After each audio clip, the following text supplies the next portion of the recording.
மிதுன ராசி நேயர்களுக்கு மே மாதம் 2025 எப்படி இருக்கும் பாருங்கள். ராசியிலேருந்து 12ஆம் பாவத்தில் குரு, 11வது பாவத்தில் சூரியன், 10வது பாவத்தில் 4 கிரக சேர்க்கை. இந்த மாதம் குரு ராசிக்கு வரார். ராகு கேத்து ராசியை விட்டு அவங்க இடத்துல அடுத்த ராசிக்கு போகிறாங்க.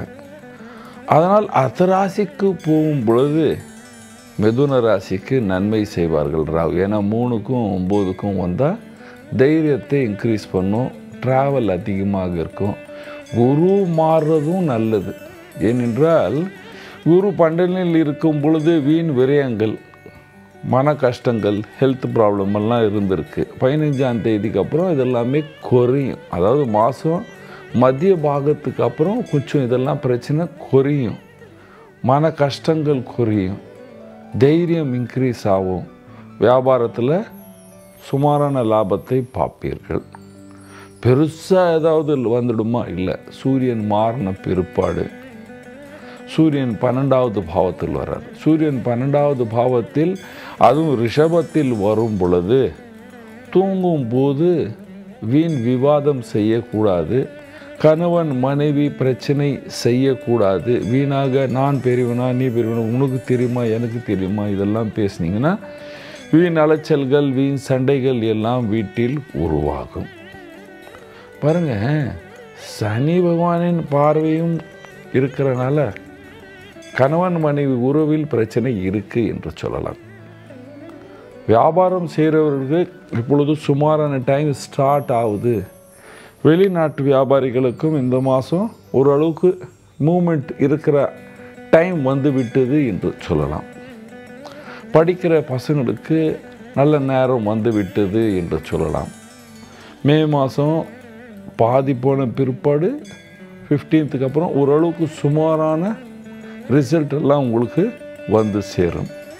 தைரியமாக இருப்பீர்கள், சந்தோஷம் இருக்கும் இந்த மாதத்தில் என்று சொல்லலாம். ஏனென்றால் குரு ராசியில் வரும்போது ஓரளவுக்கு சந்தோஷம் இருக்கும். ஆனாலும் 7ஆம் பாவத்துக்கு அதிபதி, மிதுன ராசிக்கு 7ஆம் பாவத்துக்கு அதிபதி குரு பகவான் ராசியில் வரும் பொழுது ஓரளவுக்கு கண்டிப்பாக நன்மை செய்வார், தீமை செய்ய மாட்டார். பாதகாதிபதியாக இருந்தாலும் அவர் நல்லதே செய்வார்.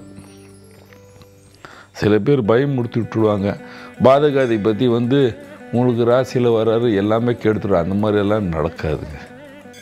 ஆனால் ராகு கேது பயிற்சி பிற்பாடு தைரியம் இன்க்ரீஸ் ஆகும். கலைஞர்களுக்கு நல்ல காலம் என்று சொல்லலாம். சுமாரான இருக்கிற காலத்துலேருந்து இது பெட்டராக இருக்கும். அரசியல்வாதிகளுக்கு கொஞ்சம் ரிலீஃப், அப்பா பரவாயில்ல நம்ம பேச்சை கேட்குறாங்க, அந்த மாதிரி ஓரளவுக்கு மன நிம்மதி இருக்கு. ஆனால் பெரிய பதவி தசமயம் வராது, ஆனாலும் பதவியில் நீடிக்கலாம். விவசாயம் செய்கிறவங்களுக்கு நஷ்டம் வராது என்று சொல்வேன். இவ்வளோ நாளாக நஷ்டமும் மன கஷ்டமும் இருக்கிறவங்களுக்கு நஷ்டம் வராது என்று சொல்வேன்.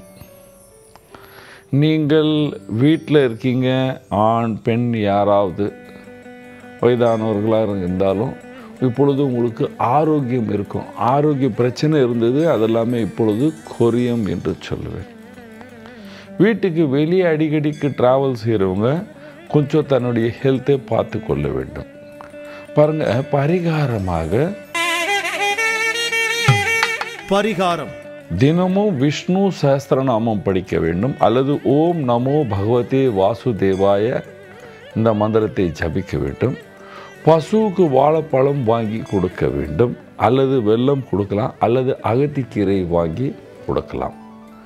பசு சேவை செய்யும் பொழுது இந்த பிரச்சனை கண்டிப்பாக குறைஞ்சி நீங்கள் எல்லோரும் சந்தோஷமாக இருப்பீர்கள். நன்றி, வணக்கம். இது போன்ற ஆன்மீக வீடியோக்களை தொடர்ந்து பார்க்க கடவுள் டிவி யூடியூப் சேனலை சப்ஸ்கிரைப் பண்ணுங்க.